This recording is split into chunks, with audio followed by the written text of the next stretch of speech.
vontade para participar lá no berçário. Nós vamos abrir a palavra do Senhor em Eclesiastes, capítulo de número 9, para lermos do verso 7 até o verso de número 10. Seguindo aqui com as nossas meditações, no livro do Eclesiastes, já caminhando aí, começando a caminhar para o encerramento do livro. Eclesiastes capítulo 9, melhor dizendo, do verso 7 até o verso de número 10.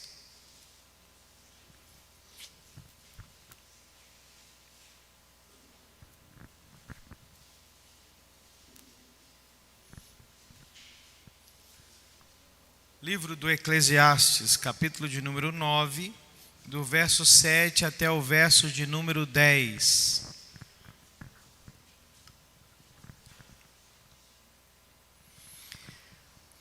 Diz assim a Escritura: Vai, pois, come com alegria o teu pão e bebe gostosamente o teu vinho, pois Deus já de antemão se agrada das tuas obras. Em todo o tempo sejam alvas as tuas vestes e jamais falte o óleo sobre a tua cabeça. Goza a vida com a mulher que amas, todos os dias da tua vida fugaz, os quais Deus te deu debaixo do sol, porque esta é a tua porção nesta vida, pelo trabalho com que te afadigaste debaixo do sol. Tudo quanto te vier à mão para fazer, faze-o conforme as tuas forças, porque no além para onde tu vais, não há obra, nem projeto, nem conhecimento, nem sabedoria alguma. Vamos orar ao Senhor mais uma vez. Deus de toda graça e misericórdia, nós bendizemos o Senhor pelo privilégio de estar na tua presença, na tua casa, adorando a ti, entregando o nosso louvor e a nossa gratidão, reconhecendo quem o Senhor é e o que o Senhor tem feito em prol da vida do teu povo. Obrigado a Deus por esse privilégio.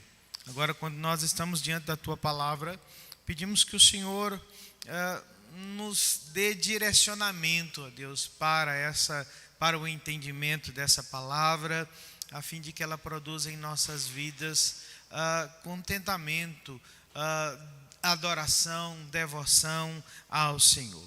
Nos conduza nesse entendimento. É o que nós oramos, agradecidos, no nome de Jesus. Amém. O pregador está caminhando para o fim do seu experimento, né?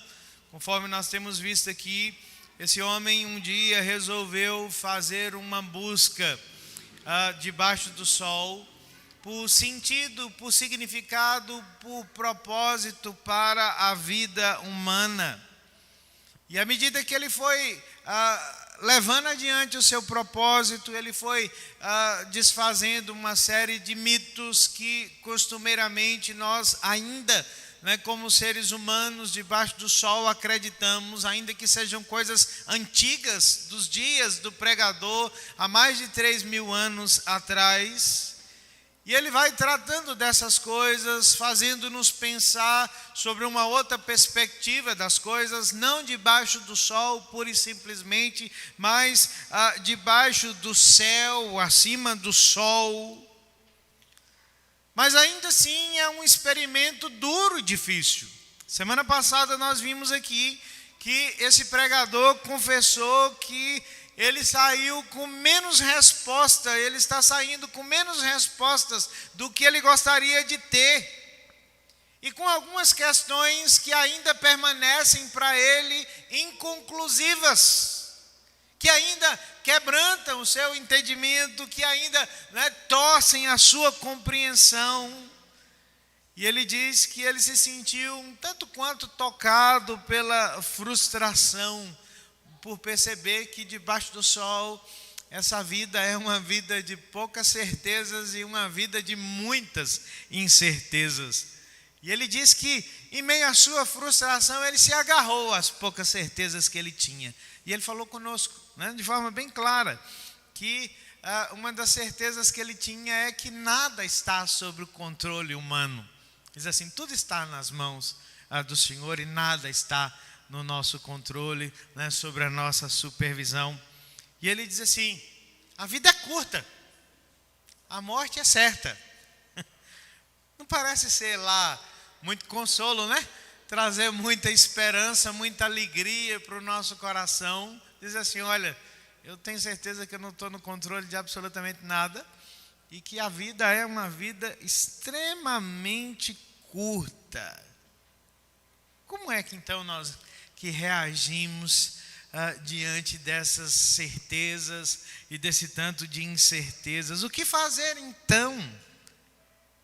E ele nos diz, né, de forma bem clara, que a resposta para, né, essas questões, para essas poucas certezas e essas tantas incertezas, é ter uma vida de alegria. É tão estranho isso para nós, né? Porque quando nós pensamos que a nossa vida é curta, que a morte é certa, que nós não estamos no controle de nada, que tudo pertence a Deus, é possível nós fazermos uma conclusão ou tomarmos um caminho errado para a vida.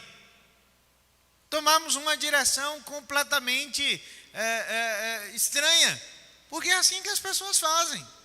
Quantas vezes nós ouvimos essa mesma expressão, né? Eu falo assim, olha, a vida é curta, aproveite a vida, né? Nada acontece do jeito que a gente quer, então vamos meter o pé na jaca, né? Vamos meter o pé no balde e viver de todo jeito, viver de toda forma. Mas não o pregador.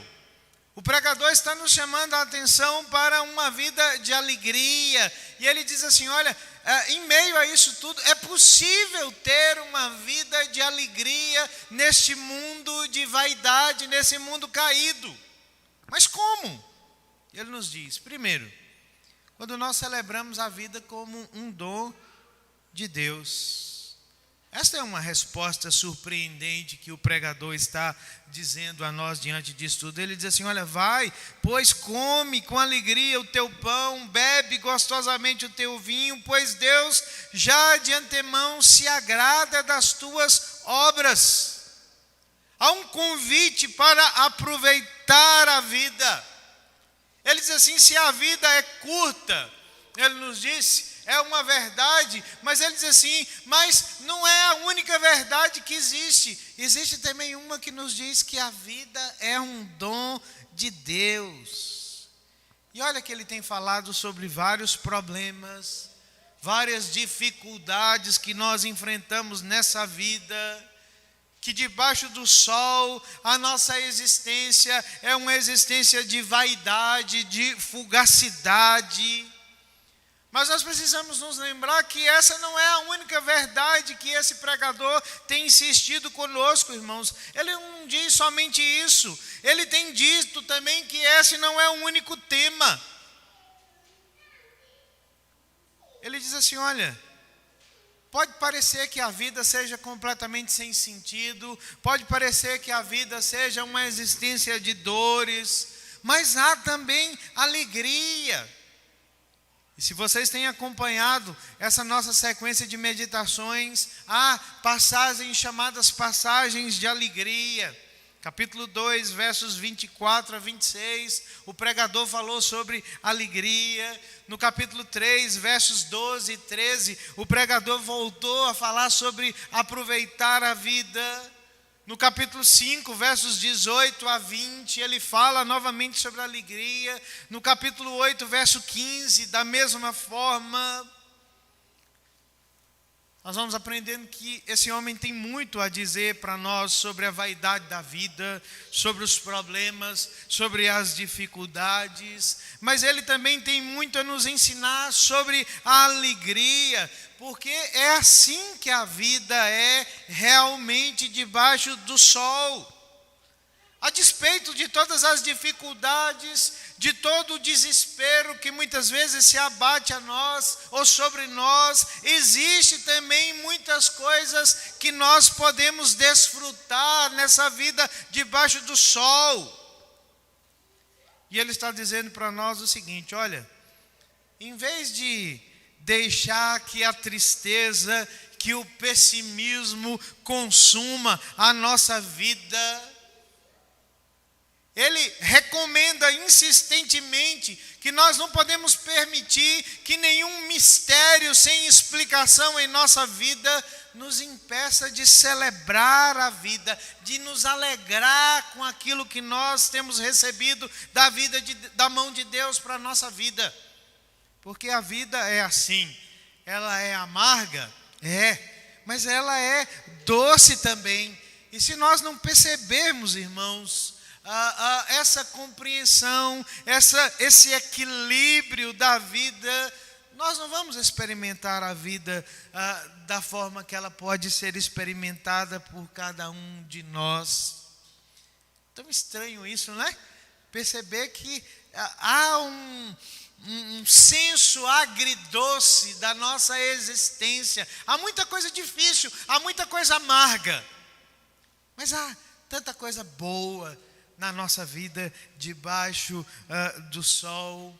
E às vezes nós precisamos perceber a proximidade da morte, né? A limitação da vida, para nós percebermos como a vida é importante.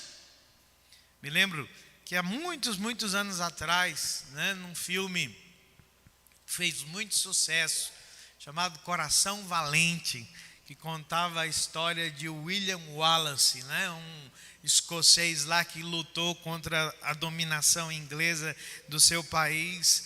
Uma frase marcante de William Wallace, quando ele está sendo levado para a morte.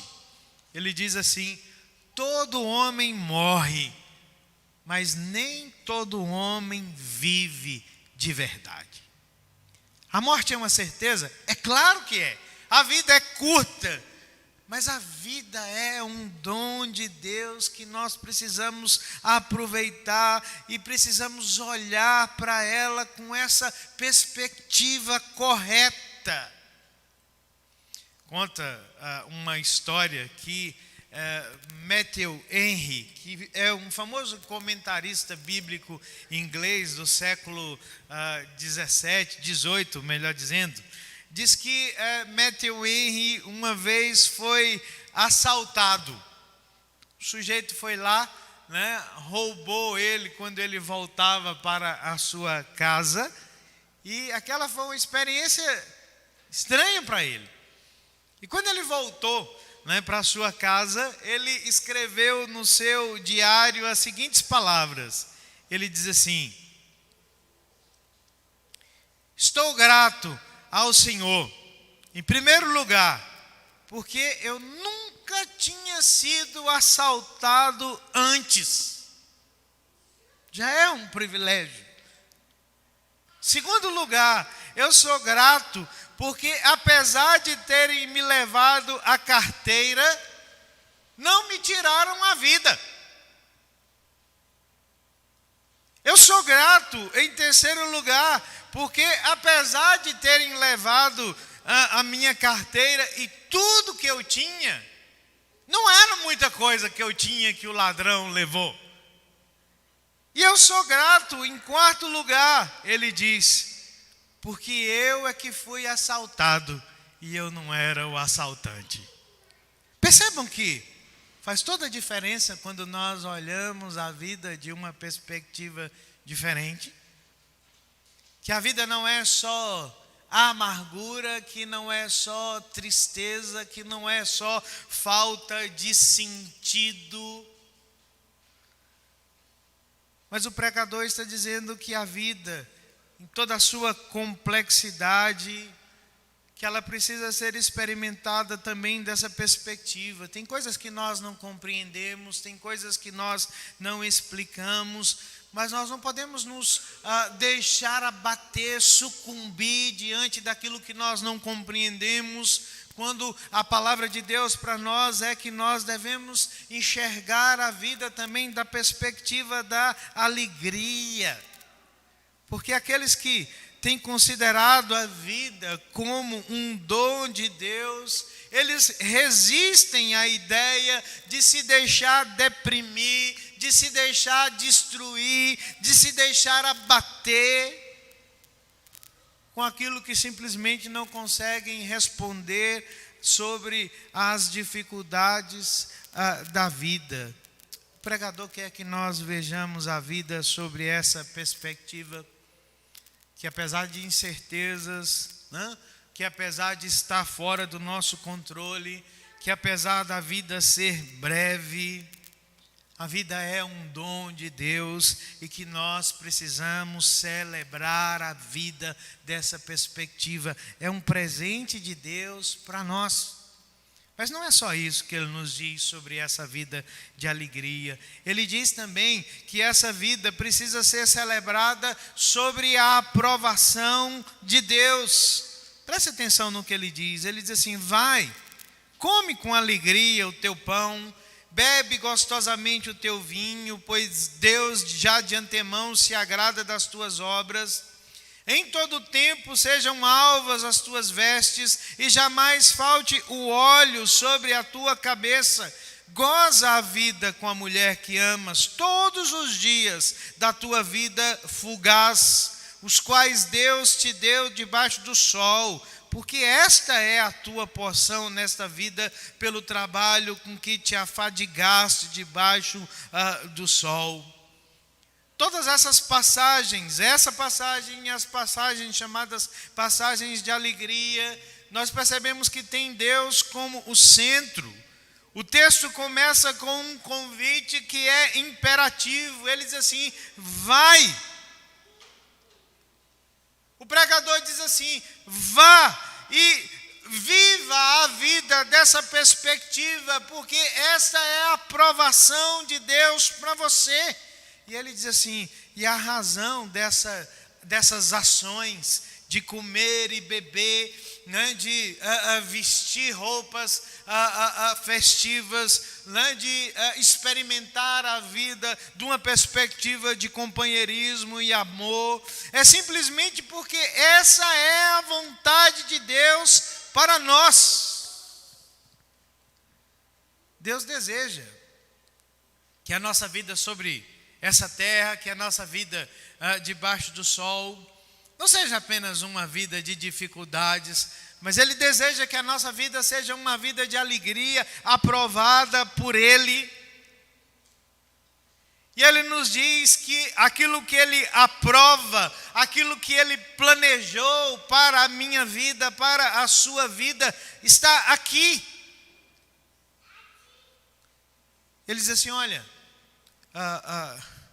coma, beba, tome roupas, coloque óleo sobre a sua cabeça, goze a vida com a mulher que amas.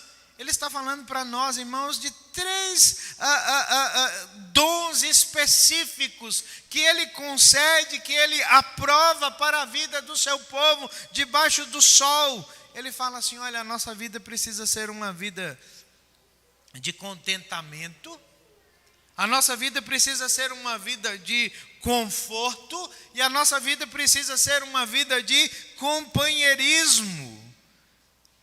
E Ele está dizendo para nós de forma bem clara: olha, vocês não precisam se preocupar sobre se Deus é indiferente, se Deus se preocupa com a sua vida, com a minha. Deus não é indiferente. É claro que nós somos objeto especial do seu amor, das suas dádivas, da sua aprovação. Veja o que Ele nos concede para que nós experimentemos da sua alegria na nossa vida. Ele aponta para nós o pão e o vinho, e Ele diz assim: coma o teu pão, beba o teu vinho. Na literatura hebraica, né, no contexto hebraico do Antigo Testamento, pão e vinho eram considerados as coisas essenciais à vida humana, e eles representavam aquilo que Deus dá como fonte de ânimo para a vida do seu povo. As famílias hebraicas, elas tinham no seu jantar, depois do trabalho, do final do dia, a sua principal refeição, né, que era composta principalmente de pão e de vinho, alguns legumes, as frutas da estação e às vezes, peixe. Carne era alguma coisa extremamente cara e rara no contexto dessas casas, porque era algo exclusivo para momentos de festa. Mas ele está dizendo o seguinte: olha, não é o cardápio em si que importa, mas é o fato de nós recebermos aquilo que é básico da parte de Deus, de uma forma, de um jeito que é com corações gratos na presença do Senhor, com alegria na mesa da nossa casa.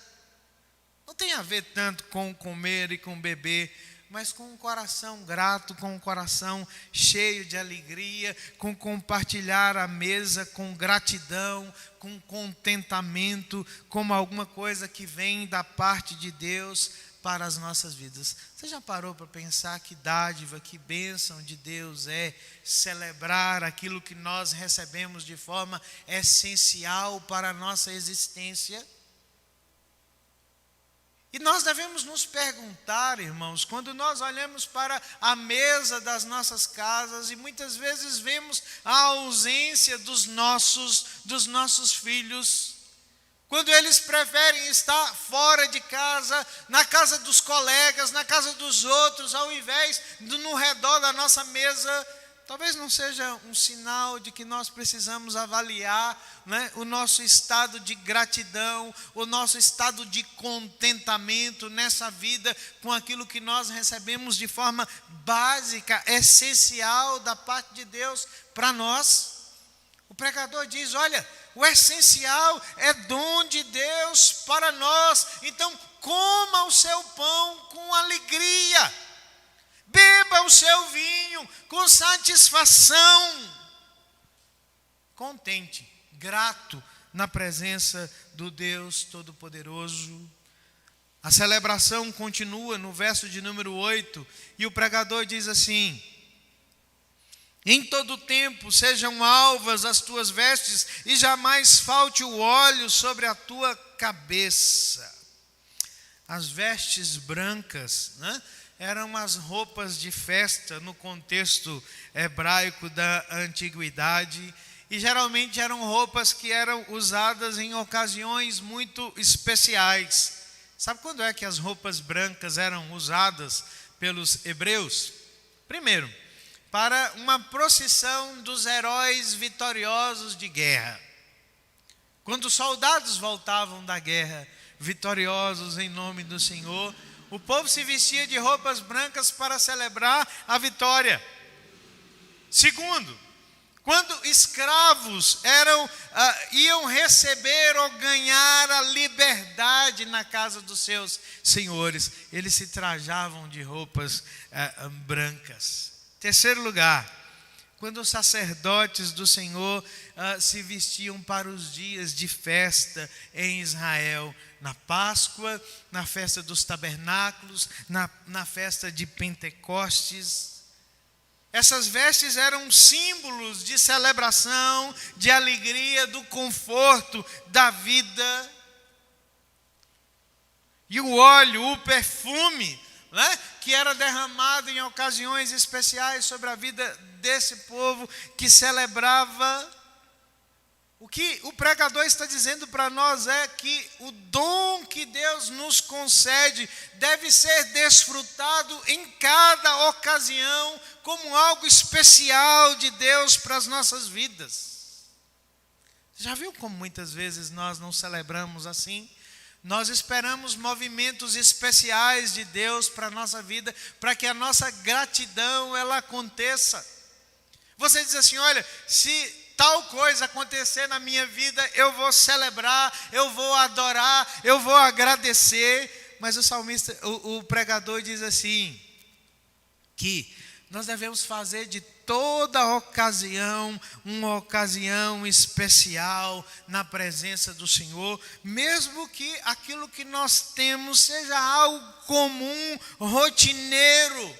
Nós devemos nos alegrar das coisas simples, da vida que Deus nos concede, e não viver na busca de coisas especiais para encontrarmos alegria. Mas na prática do dia a dia, tornar especiais todas as coisas que nós recebemos da parte do Deus Todo-Poderoso. Que experiência extraordinária.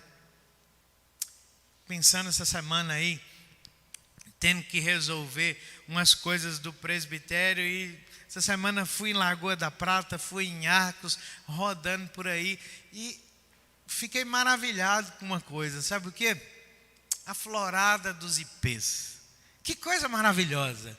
E de graça para nós, né? Em meio a essa seca que nós estamos vivendo, você se depara com cada sinal da graça de Deus, de um tom de amarelo incapaz de ser produzido por um homem. E às vezes a gente passa por aquilo e aquilo não significa absolutamente nada para nós. Está aí, irmãos, por alguns dias apenas, para colorir a nossa vida, para nos mostrar que Deus é um Deus que traz contentamento com coisas tão simples.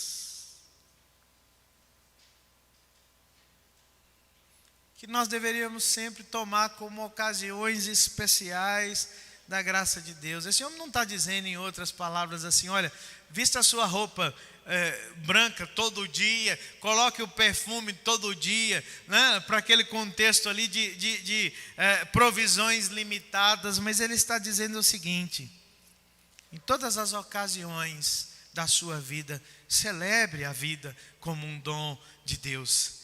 Receba com alegria, com contentamento, com gratidão aquilo que Deus concede a você, mesmo que sejam pequenas coisas.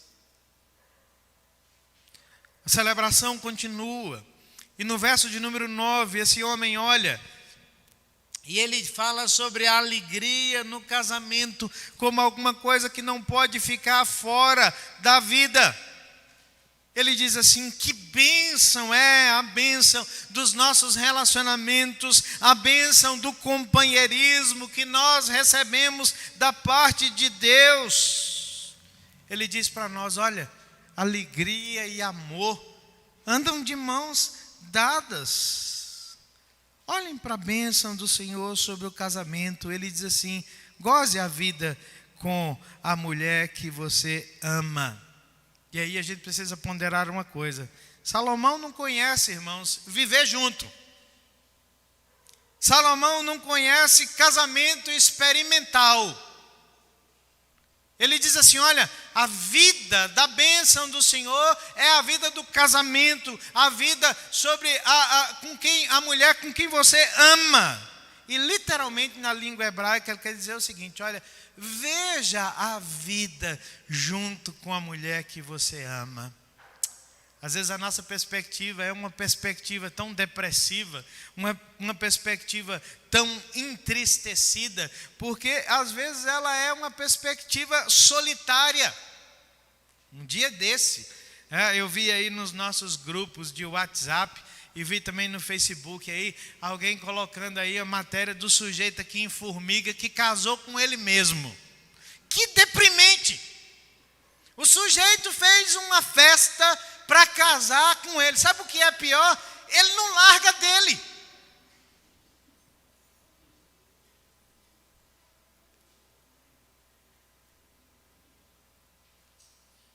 É tão deprimente a gente ouvir por aí as pessoas dizerem que casamento é uma coisa que acontece, pode acontecer entre pessoas do mesmo sexo. É mentira.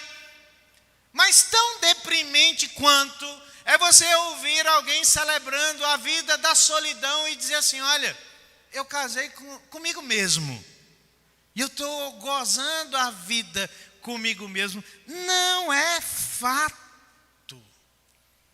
O pregador está dizendo assim: essa vida é uma vida curta, essa vida é uma vida limitada, mas veja a vida acompanhado. Seja acompanhado da mulher que você ama. E é tão interessante porque o pregador foi um sujeito que teve 1000 mulheres. Mas ele trata a questão no singular. Ele diz assim: é aquela a quem você ama. Em 1997, morreu um sujeito chamado Glenn Wolfe, lá em Los Angeles. E a sua morte poderia ser uma morte despercebida, ou passar despercebida, né? Porque ninguém reclamou o corpo desse Glenn Wolfe, e a cidade de Los Angeles precisou pagar pelo funeral dele. Nenhum familiar apareceu. Sabe o que é mais deprimente nessa história toda? É que Glenn Wolfe, até hoje, detém o recorde do Guinness Book de ser o homem que mais se casou no mundo. Ele se casou em incontáveis casamentos mesmos, de papel passado e tudo, 29 vezes.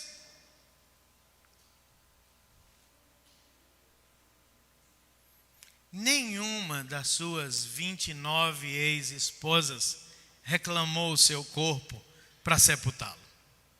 Nenhum dos seus filhos, dos seus netos, ele tinha quase 89 anos de idade, reclamou o seu corpo para o sepultamento. Terrível, né? Um homem que passou a vida toda, uma espécie de Gretchen, né, do mundo antigo lá dos Estados Unidos, procurou a vida toda por algo que ele não alcançou. Salomão disse assim: a vida é mais alegre quando nós vemos a vida acompanhado, não sozinho. Você já parou para pensar que bênção? Que a dádiva de Deus não é algo que nós partilhamos sozinho. Mas às vezes a gente precisa parar de reclamar das nossas casas e das nossas famílias, dos nossos casamentos, porque eles são casamentos temporários, eles acabam. Os nossos irmãos que são viúvos nessa igreja sabem do que eu estou falando. Conta uma historinha que um dia um crente chegou no gabinete pastoral para se aconselhar com o pastor e disse assim: pastor, hoje eu vim contar o que eu estou sofrendo lá em casa. Pastor do céu, eu sofro com a mulher que eu tenho. E pintou o quadro da mulher, falou mal da mulher até. O pastor ouviu, e ele falando mal. Depois, num determinado momento, o pastor perguntou para ele: mas venha cá, essa mulher era ruim assim quando você se casou com ela? Ele falou assim: não, pastor, por isso que eu me senti enganado, ela não era assim, ela era melhor do que isso. E o pastor perguntou, falou assim: então eu entendi, ela só ficou ruim depois que casou com você, não foi? O homem calou a boca, foi embora e nunca mais voltou para reclamar da sua esposa. O esposo que você tem, a esposa que você tem, é um dom de Deus para a sua vida. E nós devemos aproveitar, diz o pregador, porque há prazo de validade. Os nossos casamentos aqui acabam. A morte separa. E o pregador diz assim: aproveite aquilo que Deus tem concedido para você. Veja a vida de uma perspectiva melhor, acompanhado. Goze a vida. Porque há prazo de validade para nós.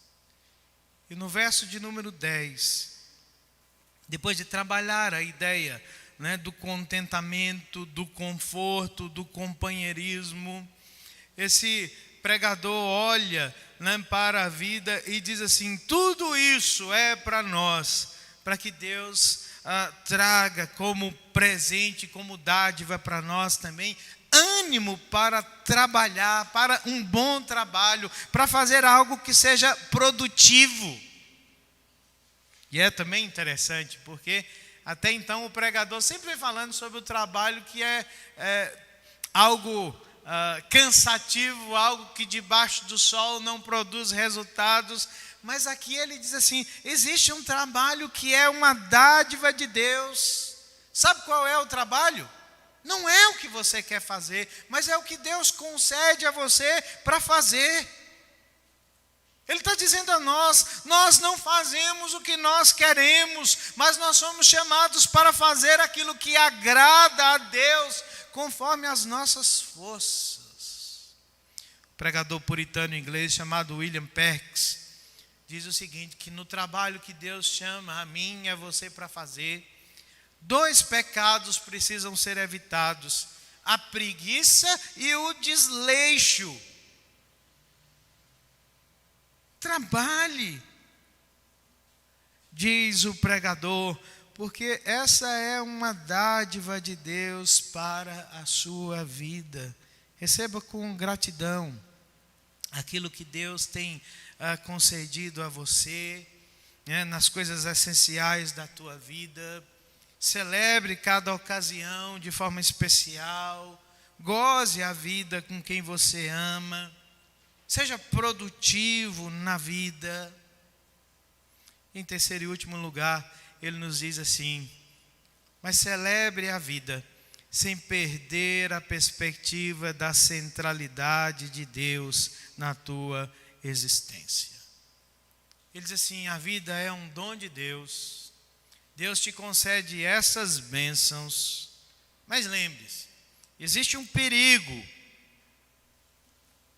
nas bênçãos que nós recebemos da parte de Deus. Sabe qual é?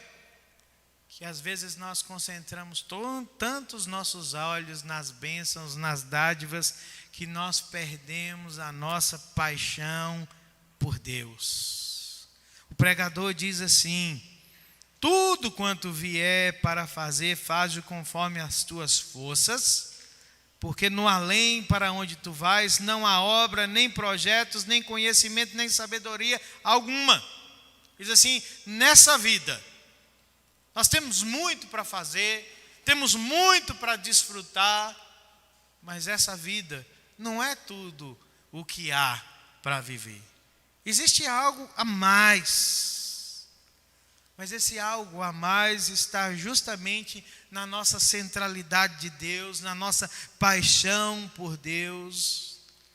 Como é tentador, irmãos, adorar o presente e nos esquecermos do presenteador. Algumas pessoas vivem em função de comida.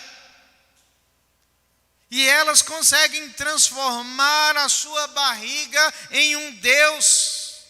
Filipenses capítulo 3, verso 19, Paulo diz assim: tem gente que literalmente tem um estômago como Deus, e assim elas se tornam culpadas de gula.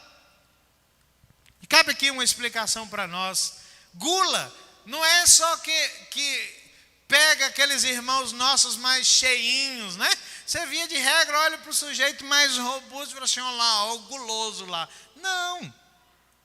Sabe quando é que o ventre se torna um Deus? Quando nós também temos essas obsessões por comida ou não comer, que é uma ditadura na vida humana. Você tem lá uma vez, não posso comer não. Ó, se eu comer hoje, né, 365 dias, né, para digerir o que eu comi. Vai morrer do mesmo jeito, né? A Bíblia está dizendo. Então, não é só comer. Muitas vezes é o deixar de comer que torna também o nosso ventre um Deus. Alguns, né, se tornam pessoas viciadas em vinho e bebida forte. Sabe o que é que acontece com eles? Eles se tornam culpados da embriaguez. Outros, né, se tornam viciados em relacionamento. São pessoas que estão penduradas no pescoço dos outros semana após semana. Eu tenho pena de uns álbuns de fotografia, né, de algumas pessoas aí, porque tem uns álbuns de fotografia aí que tem um namorado e uma namorada diferente. Eu fico pensando assim, os filhos no futuro, os pais têm que explicar: ó, meu filho, ó, nesse ano tal, sabe quem era essa pessoa? Eu não lembro muito bem dela não, mas ela era minha namorada, né? E esse aqui era meu namorado. É uma confusão. Quem se torna viciado nisso, se torna culpado de fornicação e de tantas outras coisas que não são dádivas de Deus na vida humana. Outros se tornam viciados em trabalho, não por causa do trabalho em si, mas por causa do dinheiro, por causa do prestígio, da aprovação que o trabalho produz na sua vida. E é aqui que o pregador alerta a cada um de nós que o pecado não é só fazer coisas ruins, não, irmãos, mas é pecado também quando nós fazemos de coisas boas, coisas que não são fundamentais na nossa vida, no centro da nossa vida. Quando nós tentamos encontrar sentido, significado, alegria, propósito, longe de Deus. Esse não foi o problema do pregador que ele vem tentado explicar para nós ao longo da nossa caminhada aqui. Ele diz assim: olha, eu me voltei para o conhecimento acadêmico, eu me voltei para os prazeres, eu me voltei para o trabalho. E nada disso pode trazer sentido, significado, propósito para a minha vida. E a lista é infinita. Roupas, sapatos. Tem gente que faz do seu closet o seu Deus. Carros, casas, jogos, esportes. A lista é infinita. Mas o pregador nos alerta dizendo o seguinte: a única forma de manter a nossa vida como uma vida de celebração é quando nós não perdemos de vista a perspectiva da centralidade de Deus na nossa existência. Concluindo, o apóstolo Paulo disse no texto que lemos de Filipenses, capítulo 4, do verso 10 ao verso de número 13, sobre a alegria que ele experimentava na vida e que ele aprendeu a experimentar. Aquilo não foi algo natural na vida do apóstolo Paulo, ele aprendeu. Sabe como ele aprendeu? A Bíblia diz que quando ele fez de Cristo o centro da sua vida, ele diz assim: tudo posso naquele que me fortalece. É apenas quando nós estamos em Cristo que nós podemos equilibrar a balança agridoce da nossa vida. Que nós sabemos que a nossa vida não é só uma vida de dificuldades, de incertezas, de falta de respostas para um monte de coisas.